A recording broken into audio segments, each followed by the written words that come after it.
इस कार्यक्रम के पुण्यार्चक हैं प्रेरणा स्तोत्र प्रकाश पुंज स्वर्गीय डॉक्टर VM सिंघई एवं वात्सल्यमयी संस्कार दात्री श्रीमती मीरा देवी सिंघई, श्री मुकेश सिंघई, श्रीमती रश्मि सिंघई, वैभव सिंघई एवं समस्त डॉक्टर VM सिंघई परिवार, Mandsaur, Madhya Pradesh. Firm Vaibhav builders and developers, Vijay real estates, Vaibhav construction, Paras builders and developers.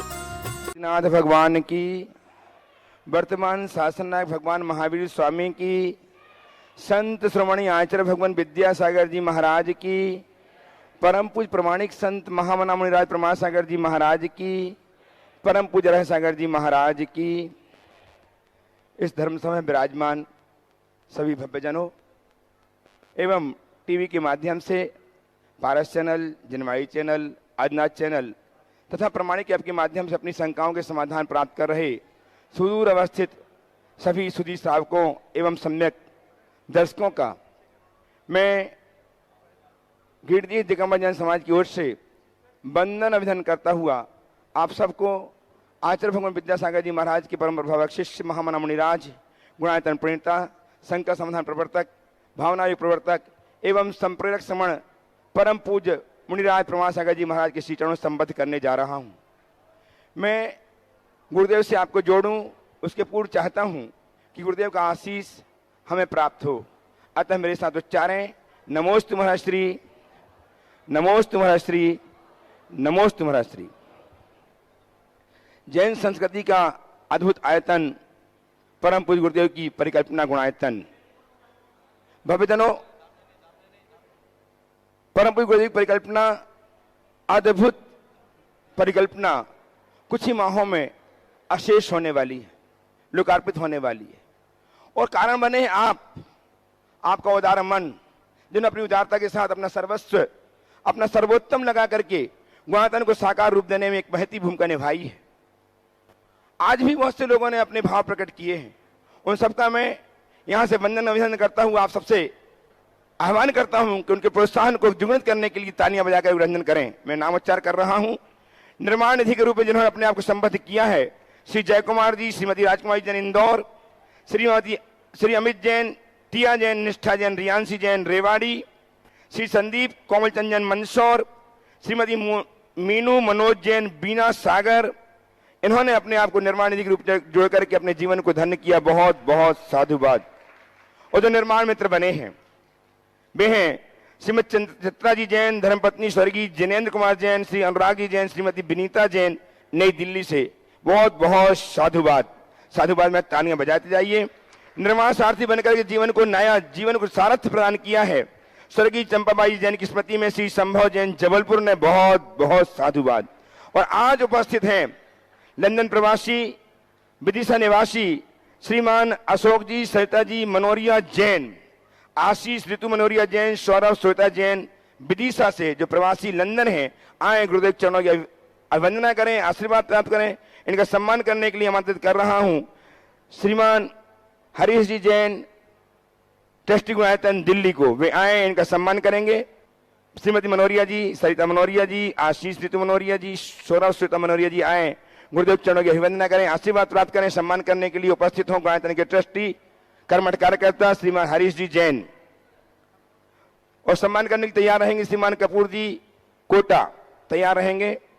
आज ऑनलाइन जिन्होंने अपने आप को सूत्रधार बना करके जीवन के सूत्र संजोए हैं गुणायतन के साथ, श्री निरंजन कुमार जी कांता जैन, मुकुंद गरिमा जैन, शौनक जैन जॉर्जिया USA से। बहुत बहुत साधुवाद। अब तालियां इतनी जोर से बजें कि वहां अमेरिका में उनकी आवाज पहुंचे। और जिन्होंने आज अपने आप को गुणायतन के संस्थापक सदस्य के रूप में जोड़कर जीवन को धन्य किया है, ट्रस्टी के रूप में जोड़कर के जीवन धन्य किया है, गुरुदेव के चरणों में संबद्ध हुए हैं।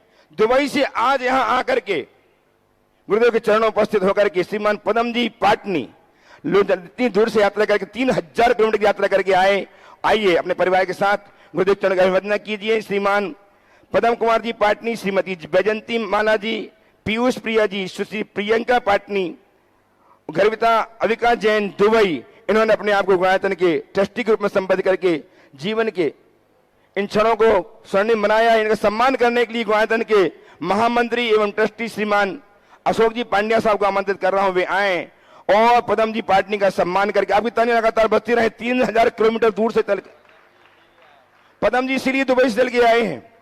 अभी लगातार 8 दिनों तक वहां पर उन्होंने सिद्धक महामंडल विधान किया, उसकी आराधना की और इतने ओतप्रोत हुए भक्ति से गुरुदेव दर्शन करने साक्षात पहुंचे, आचरणों निवेदन किया और ट्रस्टी बनकर जीवन को धन्य कर रहे हैं। साथ ही आज श्रीमान श्री सत्येंद्र जैन, लिली जैन, रिधम जैन, राघव जैन कोलकाता, ये परिवार यहाँ उपस्थित है। कोलकाता से आकर के गुरुदेव चरणों में अभिवंदना की, आशीर्वाद प्राप्त किया और अपने आप को ट्रस्टी के रूप में जोड़ करके जीवन को धन्य किया है। श्रीमान सचिन जी, लिली जी, रिधम जी, राघव जी कोलकाता ने आइए गुरुदेव चरणों का अभिवंदन कीजिए, आशीर्वाद प्राप्त कीजिए। इनका सम्मान करने की पुनः आमंत्रित कर रहा हूँ श्रीमान अशोक जी पांड्या साहब को, व्रती बहन श्रीमान संजय जी गोधा साहब को, जो धनबाद से हैं, ट्रस्टी गुणायतन है, आए इनका सम्मान करके गुणायतन गौरव को महिमा मंडित करें। श्रीमान संजय जी गोधा, ट्रस्टी गुणायतन धनबाद। श्रीमान अशोक जी पांड्या साहब भी आ जाएं, गुणायतन महामंत्री नगर गौरव गिरिडीह, इनका सम्मान करें। आप लगातार बसती रहें। ये ऐसे व्यक्तित्व बंधु जो गुणायतन को साकार रूप देने में कित संकल्पित हैं, इनका कित संकल्प ही हमारे गुणायतन को साकार रूप देने में उद्यत हो रहा है। और आज जिन्होंने अपने आप को ट्रस्टी बना करके जीवन को धन्य किया, श्रीमान सुरेश चंद जी जैन, श्रीमती शारदा जी जैन, मनीष प्रभा जी, आशीष पारुल जी जैन, मेहुल अक्षय, ईशान विधान जैन, चरत जैन, मंजरी जैन, युगांशु, मयूरी झुंझुनवाला, पंकज झुंझुनवाला, चिरायु अनिरुद्ध जैन सतना से ये आए। पूरा परिवार को अभिवंदन करें, आशीर्वाद प्राप्त करें। ये ट्रस्टी से जुड़े हैं और इनके भैया गुणायतन के शिरोमणि संरक्षक हैं। तालियां लगातार बजती, इनकी उदारता के लिए तालियां लगातार बजती रहनी चाहिए बंधु। ऐसे व्यक्तित्व जो गुरुदेव का बिहार हो गया और चल करके यहाँ तक आए और अपने आप को गुणायतन से जोड़ा, बहुत बहुत साधुवाद। इनका सम्मान करने के पुनः आमंत्रित करना हूं श्रीमान अशोक जी पांड्या साहब को, बेटी बहन शकुन दीदी को आ जाए सम्मान। आइए आइए आप लोग आइए आइए। और हमारे बीच में एक श्री स्वर्गीय श्री सुरेशचंद जी जैन की धर्मपत्नी श्रीमती रूप रानी जैन, पौत्र अनुराग जैन, राजीव संजय जैन, सिंघई परिवार कानपुर, इन्होंने स्वर्ण कार्य के लिए, गुणायतन के स्वर्ण कार्य के लिए एक स्वर्ण कंगन प्रदान करके जो लगभग 11 ग्राम का है, अपने जीवन को स्वर्णिम बनाया है। उनके परिवार को यदि यहाँ पे हैं तो आ जाएं, गुरुदेव चरण का अभिवंदन करें, आशीर्वाद प्राप्त करें। मास्क निकाल लो। तालियां लगातार बजती रहे बंधुओं। आपकी तालियां आप इनके प्रोत्साहन को द्विगुणित करती हैं, इनके भावों को बढ़ाती हैं। जिन्होंने स्वर्ण कंगन प्रदान किया उनके परिवार से, कानपुर के परिवार से यदि यहाँ पे हैं जिन्होंने नाम लिखाया था मेरे पास, वे आ जाएं और उनका सम्मान स्वीकार करके। सरावगी परिवार से माता जी ने अपनी एक अंगूठी, कंठी, एक कंठी, स्वर्ण कंठी प्रदान की है स्वर्ण कार्य के लिए। बहुत बहुत आइए आ जाएं, गुरुदेव के दर्शन करें, आशीर्वाद प्राप्त करें, गुरुदेव से आशीर्वाद प्राप्त करें। सरावगी परिवार ने एक स्वर्ण कंठी प्रदान करके जीवन को स्वर्णिम बनाया है। शिक्षक के साथ आए, गुरुदेव चरणों के अभिवंदन करें, आशीर्वाद प्राप्त करें और इनका सम्मान करेंगे अशोक जी पांड्या साहब। वाह वाह वाह, मां ने कंठी प्रदान की तो बेटा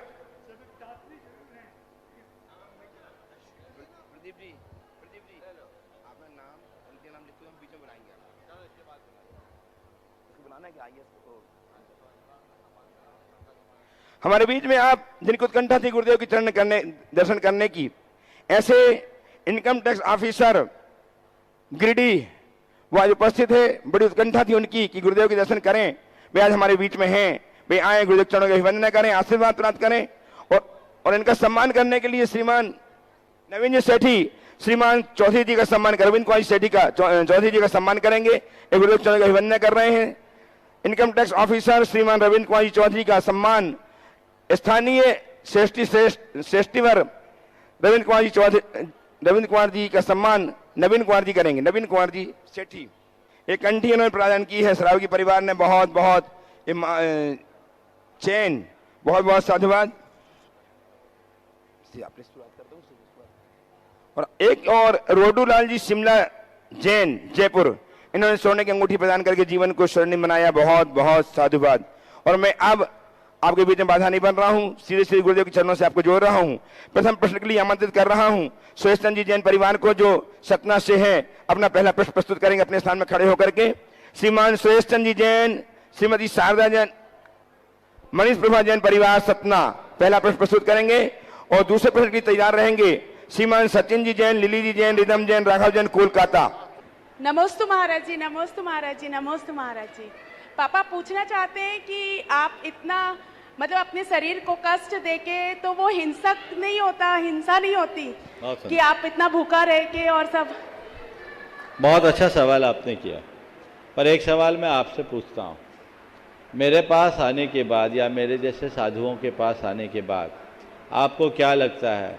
अपने जीवन से हारा थका, कष्ट से पीड़ित व्यक्ति से मिल रहे हो या अपनी मस्ती में मगन एक साधु से मिल रही? क्या मिलते? बोलो बोलो, आप ही बोलो, वो नहीं बोल पाएंगे शायद।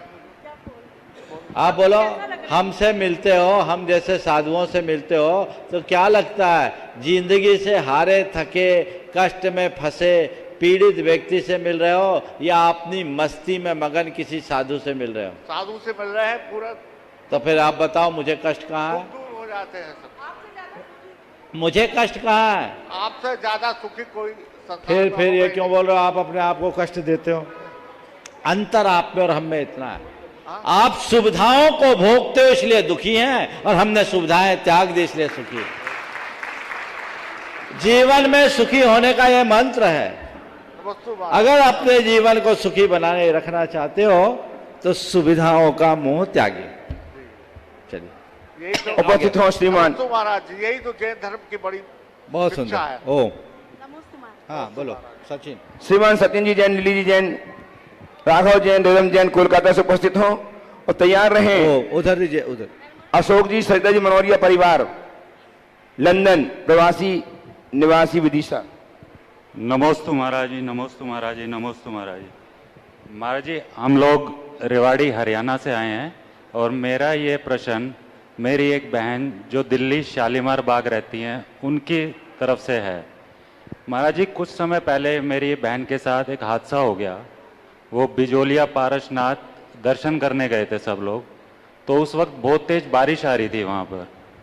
तो वो गाड़ी में थे तो सब लोग तो गाड़ी से उतरे नहीं, लेकिन ये बहन को बहुत, मेरी बहन को दर्शन करने का बहुत मन था। बोला तुम उतरो ना उतरो, मैं तो दर्शन उतर के करूँगी। तो उस वक्त नीचे से बहुत पानी का प्रवाह तेज बह रहा था।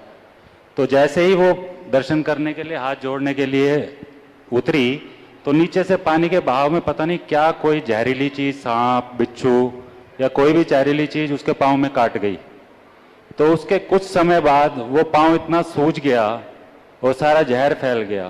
तो दिल्ली बड़े से बड़े अस्पताल में, गंगाराम वगैरह में उसका काफ़ी इलाज करवाया, लेकिन महाराज जी लाख कोशिश होने के बावजूद भी उसके दोनों पाँव और एक हाथ काटना पड़ गया। तो महाराज अब वो इतनी डिप्रेस्ड और डिमोरलाइज हो चुकी है, उसको हम लाख समझाते हैं कि कोई बात नहीं, कुछ होना होता है तो अच्छे के लिए ही होता है, क्या पता तुम्हारा जीवनी मृत्यु को प्राप्त हो, भगवान के दर्शन से बच गया हो या कुछ और बात हो। लेकिन वो कुछ नहीं समझती है, वो हमको उल्टा गुस्सा करती है कि तुमने मेरे को क्यों बचाया, इससे अच्छा तो मैं मर जाती तो ज्यादा बढ़िया था। उसको इतनी डिमोरलाइज हो गई महाराज। तो कुछ अपने मुखार बिन से कुछ अनमोल शब्द कहिए। सबसे पहले तो मैं उस बहन को आशीर्वाद देता हूँ। हाँ। और ये कहना चाहूँगा कि विपदा की घड़ी में अपने मन को मजबूत बनाओ और अपने आँखों के सामने उस आरुषि बहन की तस्वीर याद करो जिसे ट्रेन में चलती ट्रेन से फेंक दिया जाता है, जिसके दोनों पैर कमर के नीचे से कट जाते हैं और घंटों जिसके खून बहते रहते हैं, उसके बाद उसे फर्स्ट एड मिलती है और उसके बाद उसकी चिकित्सा होती है और वो लड़की एवरेस्ट फतह कर लेती है। वो उदाहरण लो, शायद आरुषि सिन्हा या ऐसा कुछ नाम है, आरुषि ही नाम है, आप लोग देखिएगा, आप लोगों ने सुना होगा ना? जी जी। तो अब उस बहन से कहो कि हताश मत हो। आप मंदिर गए, कायदे से इस तरह का रिस्क नहीं लेना चाहिए। जब बाढ़ का पानी है और बहुत तेज प्रवाह है तो गाइडलाइन के मुताबिक उसमें पैर रखना उचित बात नहीं।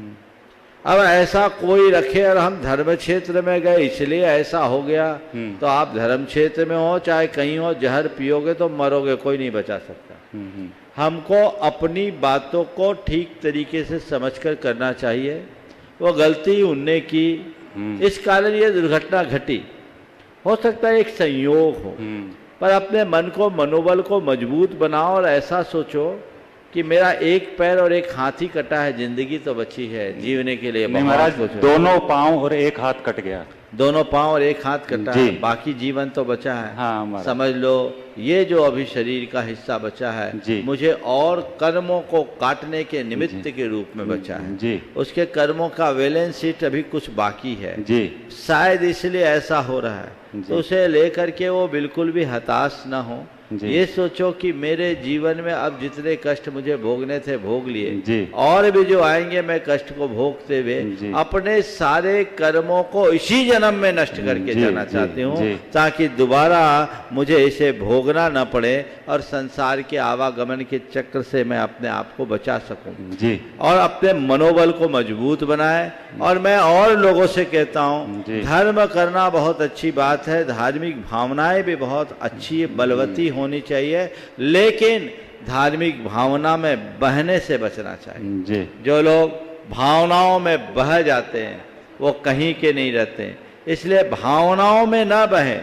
जैसे और लोगों ने अनुमोदना कर लिया था वैसे यदि वो भी कर लेती तो इस प्रकार का हादसा नहीं घटता। लेकिन कई बार ऐसा होता है कि संयोग हमारे होनहार के अनुरूप बन जाते हैं, हमारी बुद्धि वैसी बन जाती, तो इसे इस रूप में स्वीकार करो कि यही मेरी नियति थी, मेरे कर्म इसी निमित्त से कटने थे, तन कटा है मेरी चेतना पर एक आंच नहीं। अपने भेद विज्ञान को मजबूत बनाओ जी, और इस पर्याय बुद्धि से मुक्त हो। ज्ञान के बल पर जिया जा सकता है। अभी एक हाथ बाकी है, उस एक हाथ से अपने जीवन का निर्वाह तो वो करी शक्ति में मानता हूँ, जिसने खोया है उसकी पीड़ा क्या होगी, लेकिन हमारे पास अब और कोई उपाय नहीं है। इस पूरी की पूरी घटना को यद्यपि मेरी पूर्ण सहानुभूति और संवेदना उस बहन के साथ है, लेकिन उसके पास इसके अतिरिक्त और कोई चारा भी नहीं है, इसलिए इस पूरी घटना को अपने कर्म काटने के निमित्त के रूप में स्वीकार करे और इस घटना से ऐसा मोटिवेशन प्रकट करे जिससे मन में और दृढ़ता है, मजबूती हो और उनका वैराग्य बढ़े, जिससे अपने शेष जीवन को सार्थक बना सके। बहुत उपस्थित हो उनका नाम अशोक रूबी, उनका नाम रूबी है, एक बार आशीर्वाद। रूबी नाम है, हाँ जी, बहुत बहुत आशीर्वाद रूबी बहन। अशोक सरिता मनोरिया परिवार तुम्हारा प्रवासी लंदन निवासी विदिशा उपस्थित हो और तैयार रहें। दुबई से श्रीमान पद्म कुमार जी पाटनी अपने परिजनों के साथ जो ट्रस्टी बन करके जीवन को धन्य कर रहे हैं। दुबई से पद्म कुमार जी पाटनी। नमोस्तु महाराज जी, नमोस्तु महाराज जी। महाराज जी, मेरा प्रश्न है कि हम अपने जीवन में समता, परिणाम, अनुशासन कैसे लाएं? जीवन में समता, परिणाम और अनुशासन कैसे लाएं, बहुत महत्वपूर्ण सवाल। देखिए, समता परिणाम लाने के लिए दो उपाय और अनुशासन के लिए भी दो सलाह, ये चार बातें मैं आप सबसे कहूँगा। समता परिणाम लाना है तो पहली बात आत्म तत्व पर विश्वास रखो, दूसरी बात कर्म सिद्धांत पर विश्वास रखो। आत्मा पर विश्वास होगा तो आपके हृदय में श्रद्धान ऐसा होगा कि मेरे जीवन में न कुछ बन सकता है न बिगड़ सकता है। मैं जो हूँ शाश्वत ध्रुव आत्मा हूँ, इसका न बिगाड़ है, न सुधार है, न उत्थान है, न पतन है, न पाना है, न खोना है, न मान है, न अपमान है, न जय है, न पराजय है, न सुख है, न दुख है, मैं वो हूँ। और दूसरा कर्म सिद्धांत पर भरोसा। संसार के जो भी संयोग हैं उनमें कर्म प्रमुख रूप से निमित्त बनता है, जो कर्म के उदय में आया है वो मुझे स्वीकार करना है। तो ये आत्म तत्व के सिद्धांत से हमारी समझ विकसित होती है, कर्म सिद्धांत पर विश्वास रखने से स्वीकार्यता बढ़ती है। समझ और स्वीकारता ये दोनों हमारे हृदय में बन जन जाए तो हमारे अंदर समता भाव अपने आप आएगा। अब आपका दूसरा सवाल है, अपने जीवन में अनुशासन लाने के लिए क्या करें? देखिए, अपने जीवन में अगर अनुशासन लाना चाहते हैं तो हमें 2 काम करना है। पहली बात, अपने जीवन की प्राथमिकताओं को सुनिश्चित करना है, वह भी अपने लक्ष्य को सामने रखकर। अगर हम अपने लक्ष्य को सामने रखते हुए जीवन की प्राथमिकताएं सुनिश्चित कर लेते हैं तो हमारा मन इधर उधर नहीं भटकता। जो मुझे करना है वही मुझे करना है, लक्ष्योन्मुखी बन करके मुझे आगे चलना है। तो हमारे जीवन में एक अनुशासन, जिसे हम कहते हैं आत्मा अनुशासन, अपने आप बढ़ता है। और दूसरी बात, संकल्प। अगर हम हर बातों को अपने संकल्पों से बांध ले तो हमारे जीवन में स्वाभाविक अनुशासन घटित हो सकता है। नमस्ते उपस्थित हो श्रीमान नमस्ते महाराज जी। पदम कुमार जी पाटनी, बैजंती माला जी, पीयूष जी, प्रिया जी, सुश्री प्रियंका जी पाटनी, गविता जैन दुबई से, और तैयार रहेंगे शैलेंद्र कुमार कांति जैन सहारनपुर से। नमस्ते भगवान, मैं पद्म कुमार पाटनी स्पेशली महाराज के दर्शन करने आया। डायरेक्ट मैं दुबई से कलकत्ता आया, कलकत्ता से यहाँ आए और इनके पीछे पीछे भागता हुआ आया, क्योंकि मैं जब संभेद शिखर पहुँचा तो ये वहाँ से प्रस्थान कर चुके थे। फिर मैं वहाँ क्या, एक कौन सी जगह है वो, बराकर, तो बराकर हम सोचे वो धनबाद के पास वाला है, तो मैं सोचा ये नहीं होगा। फिर हम करते करते फिर भी गिरिडीह आ गए कि मेरी 2 भतीजियाँ यहाँ रहती हैं, हमारा समाज है। तो मेरा प्रश्न ये है महाराज कि मैं प्रश्न तो ऐसा नहीं, मैं आशीर्वाद आपसे जरूर चाहता हूँ कि मैं वहाँ पर अपने समाज का मुखिया मानिए, या जैसे हरिहंस मित्र मंडल अपन ने बनाया, और वो अभी तकादा है कि मैं तकादा ये है कि हमें वहाँ पर जैन मंदिर, मैंने अपने अभी एक विला लिया, लेकिन वहाँ पर अलग से रूम बनाया और मंदिर की स्थापना की, लेकिन हम लोग सेटिस्फाइड नहीं है। अभी समाज के लिए एक मंदिर खरीदना है, एक मंदिर खरीदना नहीं, जमीन खरीदना है, तो उसमें आपका आशीर्वाद दोनों हाथों से पीछे से मुझे मिलना चाहिए, ताकि वो मेरा कार्य सफल हो। मेरा समाज का काम है, हरिहंस मित्र मंडल का काम है, और हमारा पूरा समाज आज 500-700 आदमी हो गए।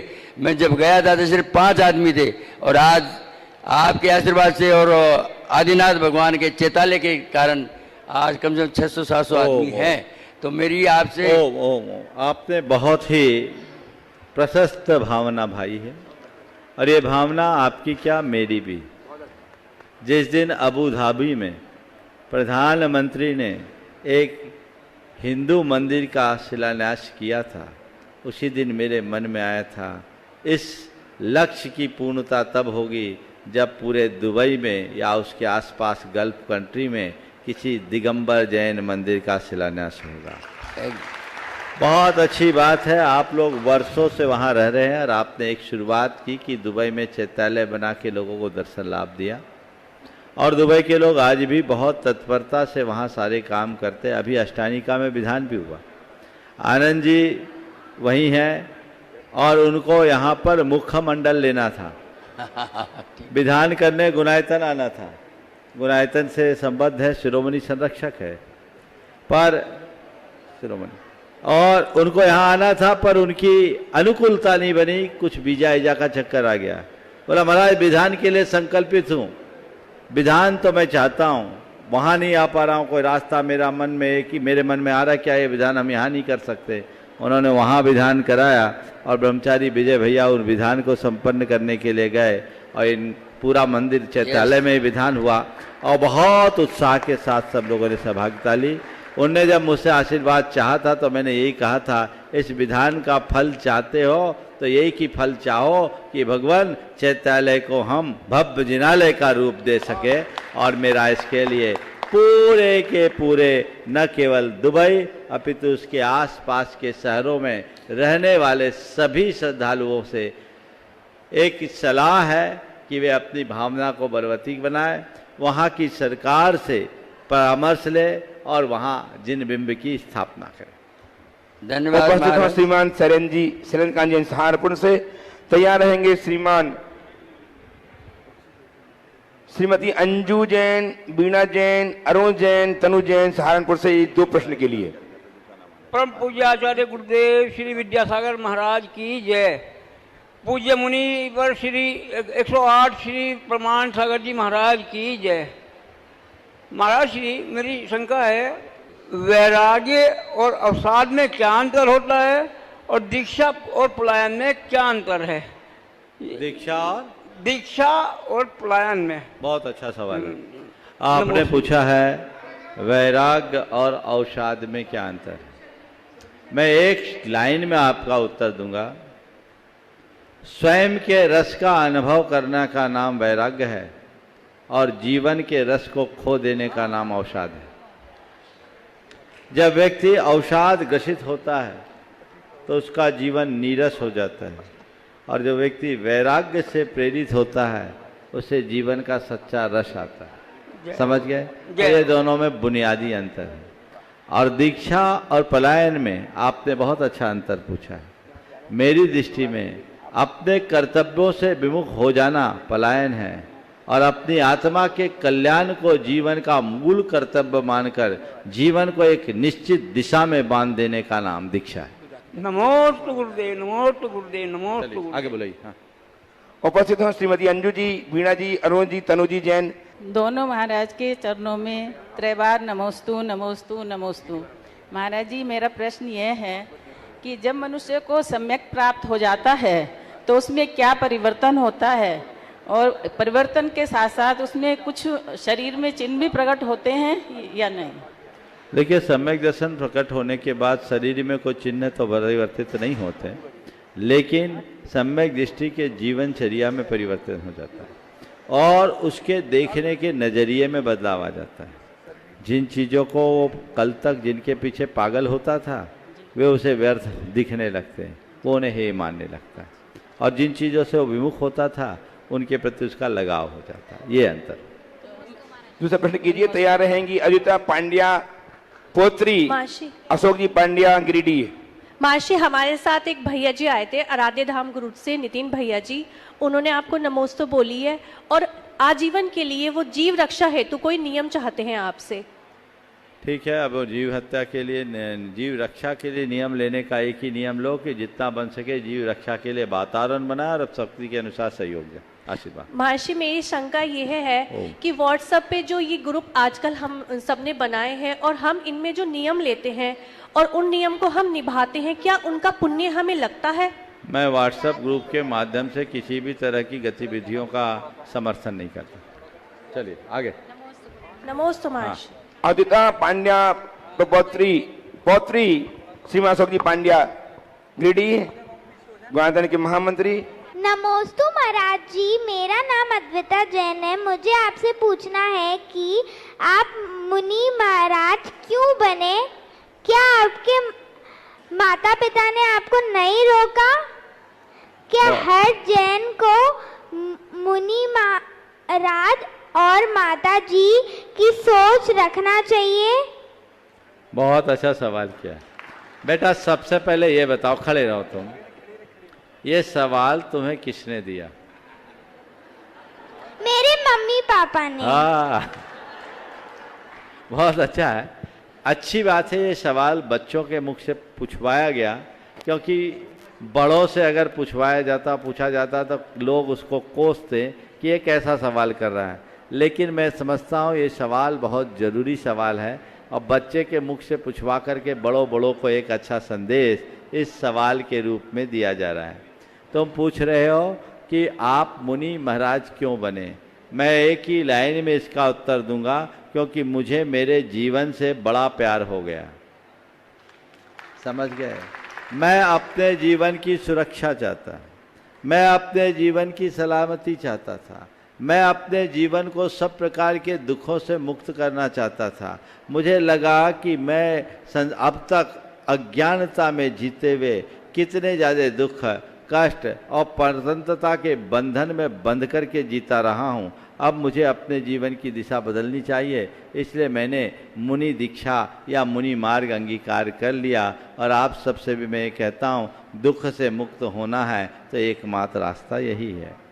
अब रहा सवाल कि क्या आपने माता पिता से पूछा था, तो देखो, किसी के माता पिता नहीं चाहते कि हमारा बेटा हमसे दूर जाए, क्योंकि सब अपना रोना रोते हैं, सब मतलब के साथी हैं। सबको अपने बच्चों से भी कुछ आशा और अपेक्षा रखती है।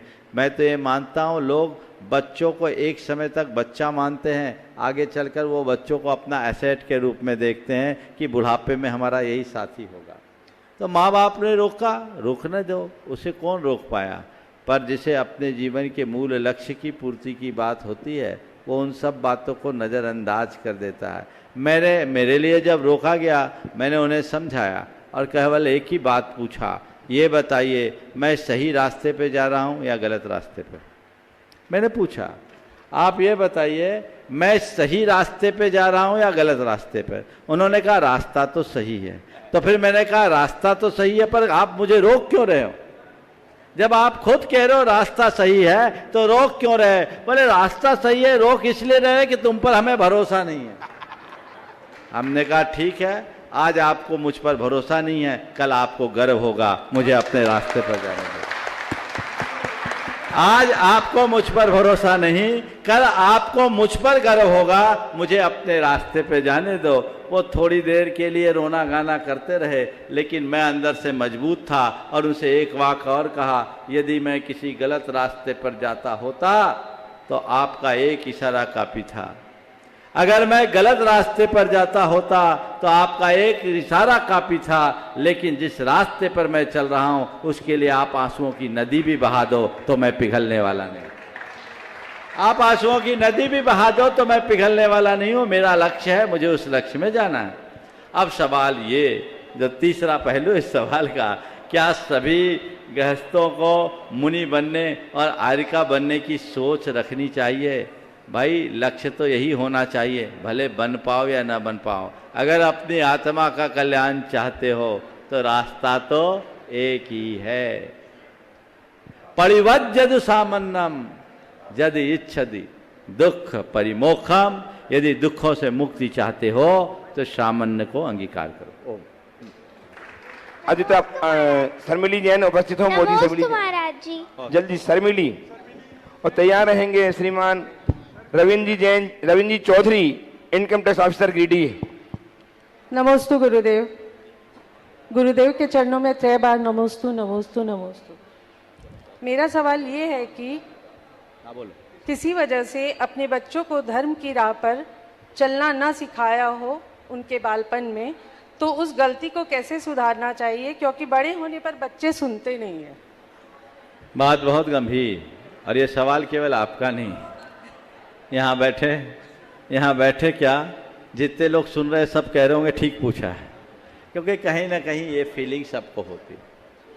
मैं एक बात कहता हूँ, बच्चों को प्रारंभ से संस्कार देना चाहिए। और आपने बोला कि एक उम्र में आने के बाद बच्चे सुनते नहीं हैं, तो मैं एक सलाह देता हूँ, बच्चे अगर सुनते नहीं हैं तो उन्हें सुनाने की आदतें बंद कर दीजिए, उनको बोलना बंद करिए। आप जितना बोलोगे, खासकर बच्चों की मम्मियाँ हैं ना, बच्चों को बोलती नहीं, उनके पीछे पड़ जाती है। और आप अनुभव ये होगा, शायद आपका भी हो, कि जितना आप बोलते हैं वो उतना दूर भागते हैं। तो जब बोलने से काम नहीं हो रहा तो हम क्यों बोलें? हम बोलना बंद करें, समझ गए? तो बोलना बंद करें और भावना भाई इनमें बदलाव। मैं आपको एक बहन का उदाहरण देना चाहूँगा। एक बहन जी थी सागर की, मध्य प्रदेश की, उनके 2 बेटे, एक इंजीनियरिंग में था और एक MBA माने IIM और IIT से किए हुए दोनों बच्चे थे। बचपन से हॉस्टल्स में रहे। अब उनकी सोच जो आजकल उच्च शिक्षा संस्थानों में पढ़ के आने के बाद बच्चों की प्राय हो जाती है वैसी। अब माँ को अपने बच्चों का ये हाल देखकर बहुत बुरा लगा, लेकिन माँ बहुत समझदार थी। माँ ने क्या किया, जब एक बार बच्चों से बोला, बेटे देख तुम लोग आज इतना आगे बढ़े, इसका मुझे गर्व है, पर एक बात का बड़ा दुख है कि तुम लोगों ने मर्यादाओं को धूमिल किया, मर्यादाओं को खंडित किया। मुझे तुम्हारी योग्यता पर नाज है, पर तुम्हारी जो मर्यादा का हनन देखकर अंदर से बहुत पीड़ा होती। और इसमें मैं तुम लोगों का कसूर नहीं देखती, मैं अपने आप को ही कसूरवार मानती हूँ, क्योंकि मैंने तुम लोगों को शुरू से सही रास्ता नहीं दिखाया। आप सुनकर ताज्जुब करोगे। दोनों बच्चों की और कुछ धार्मिक रुचि हो या ना हो, एक सबसे बड़ी विशेषता थी, मां को हृदय से चाहते थे। मां को हृदय से चाहते थे। दोनों बच्चे उसी क्षण मां के चरणों में शीश रखे, बोले मां अब आज के बाद तुम्हें हम लोगों के कारण दुखी नहीं होना पड़ेगा, अब हम वो करेंगे जो आप चाहते हैं। नमोस्तु। बच्चों में बदलाव आया और आज वो बच्चे विशुद्ध धार्मिक हो गए, मेरे पास भी आते हैं। अमूमन इस तरह के प्रोफेशनल मल्टीनेशनल कंपनी में दोनों काम कर रहे हैं। ऐसे लोग इस क्षेत्र में ज़्यादा आगे नहीं बढ़ते हैं, पर वो विशुद्ध धार्मिक हैं। तो मैं यही कहूँगा, पीछे की बात को भूल जाइए। किसी को सही रास्ते पे लाने के लिए रास्ता भी सही चुनना होगा। अगर गलत रास्ते से हम किसी को अट्रैक्ट करने की कोशिश करेंगे तो संभवतः विमुखी होंगे। इसलिए जो बीत गया वो बीत गया, जो बचे उसे अपने व्यवहार से बदलाव। बच्चों के हृदय में अपनत्व जगेगा, भावना जगेगी, बदलाव आएगा। एक बच्चा और बोला मैं मम्मी के कारण मंदिर जाता हूँ। मंदिर जाते हो? बोले हाँ। क्यों? बोले मेरी मम्मी को अच्छा लगता है इसलिए जाता हूँ। ये भी अच्छी बात। ये भी सोच। फिर मुझसे जुड़ा, कुछ बातें हुई, मैंने उसे समझाया। बोले महाराज काश ऐसा मुझे किसी ने समझा दिया होता तो मुझे इतना विलंब नहीं होता, मैं आज बहुत आगे निकल गया हूँ। आप लोग बच्चों का मुंह बंद कर देते हो।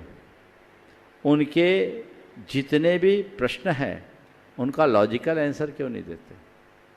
उनके प्रश्नों का आंसर दो, उनका मुंह बंद मत करो, उनको हृदय से संतुष्ट करो, उनके कंसेप्ट को सही कर दो। अगर कर दोगे तो बहुत अच्छा होगा। और खुद नहीं कर सकते तो गुरुओं के पास ले आओ, शंका समाधान में लगवा दो, ऑनलाइन पूछवा लो। आज आपके एक के सवाल से बहुतों को फायदा हुआ होगा। बहुत बहुत आशीर्वाद। उपस्थित हैं श्रीमान रविंद्र जी चौधरी, इनकम टैक्स अफसर गिरिडीह, और तैयार रहेंगे। आज उन्होंने अपने आप ट्रस्टी से संबद्ध किया है। गुणायतन के प्रदीप जी, तुलिका जी, अंकित जी, सोहम जी, देवांशी, राधिका जैन, भावना जैन परिवार गिरिडीह ये तैयार रहेंगे। इनका हम सम्मान करके गुणायतन गौरव को महिमा मंडित करेंगे। साथ ही तैयार रहेंगे दूसरे ट्रस्टी ग्रुप में बंशीधर जी का परिवार। बोलिए। गुरु जी के चरणों में सादर वंदना। गुरु जी, इस बदलते हुए परिवेश में कार्यालय और परिवार दोनों के बीच में बराबर का सामंजस्य स्थापित कैसे किया जा सकता है? बहुत सरल सा रास्ता। कार्यालय को कार्यालय तक सीमित रखो और परिवार को परिवार तक, घर को घर तक। घर में कार्यालय मत आने दो और कार्यालय में घर का प्रवेश बंद कर दो, जीवन संतुलित हो जाए। गुरुजी, अक्सर गलती क्या होती है, लोग ऑफिस को घर ले आते हैं और घर को ऑफिस में खींच लेते हैं, तो ना घर का काम ठीक हो पाता ना ऑफिस का। राष्ट्रीय प्रदीप जी प्रयात्या गिरिडीह ये भी तैयार रहेंगे। तैयार रहेंगे मजेदार शाह परिवार से। महाराज जी, कुछ दिन पहले परिवार में एक विपत्ति आई थी। उस समय मन में एक भाव आया था कि लोग कहते हैं कि माने प्रेम और प्यार, परिवार में प्रेम और प्यार व्यक्तियों के बीच में अच्छा होता है, मगर वही प्रेम और प्यार एक सर्टेन लेवल के बाद मोह में कन्वर्ट हो जाता है। तो उसकी एक लाइन समझ में नहीं आती है कि वो प्यार मोह में कब कन्वर्ट हो जाता है और कब वो अच्छाई बुराई में परिणित हो जाती है। तो अगर इस पर बहुत अच्छा सवाल है। सबसे पहले तो प्रदीप भाई वहीं खड़े रहो, मैं आशीर्वाद देता हूँ तुम्हें और तुम्हारे परिवार को। आज गुणायतन में सम्मिलित हुए हो, आधिकारिक रूप से भले आज सम्मिलित हुए, मेरी दृष्टि में तो बहुत पहले से थे, और मैं चाहूँगा अपनी सक्रियता भी इसी तरह बना के रखो। आपने सवाल किया कि प्रेम और त्याग हमारे मोह की परिणति से मुक्त कैसे हो। देखिए, कोई भी गुण हो, एक सीमा से बाहर जाने पर जब तक कोई भी कर्म हम कर्तव्य के भाव से करते हैं वो गुण हो जाता है, और जब उस कार्य में कर्तृत्व का अहंकार हो जाता है दोष आ जाता है। बस यही दोनों के बीच की एक सीमा रेखा है।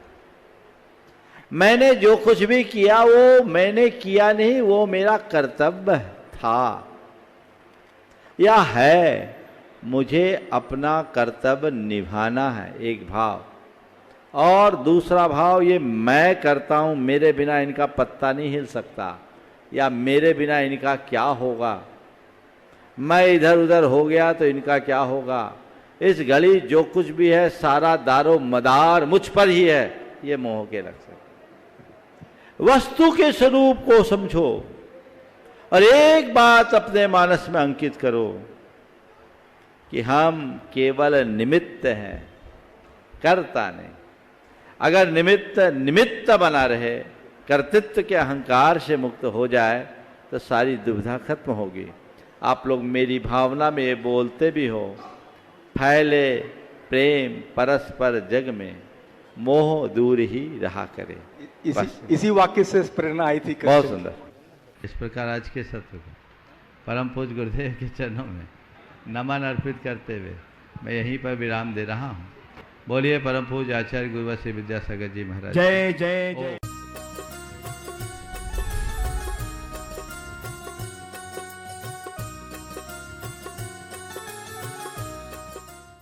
इस कार्यक्रम के पुण्यार्चक थे प्रेरणा स्तोत्र प्रकाश पुंज स्वर्गीय डॉक्टर VM सिंघई एवं वात्सल्यमयी संस्कारदात्री श्रीमती मीरा देवी सिंघई, श्री मुकेश सिंघई, श्रीमती रश्मि सिंघई, वैभव सिंघई एवं समस्त डॉक्टर VM सिंघई परिवार, Mandsaur, Madhya Pradesh. Firm Vaibhav builders and developers, Vijay real estates, Vaibhav construction, Paras builders and developers.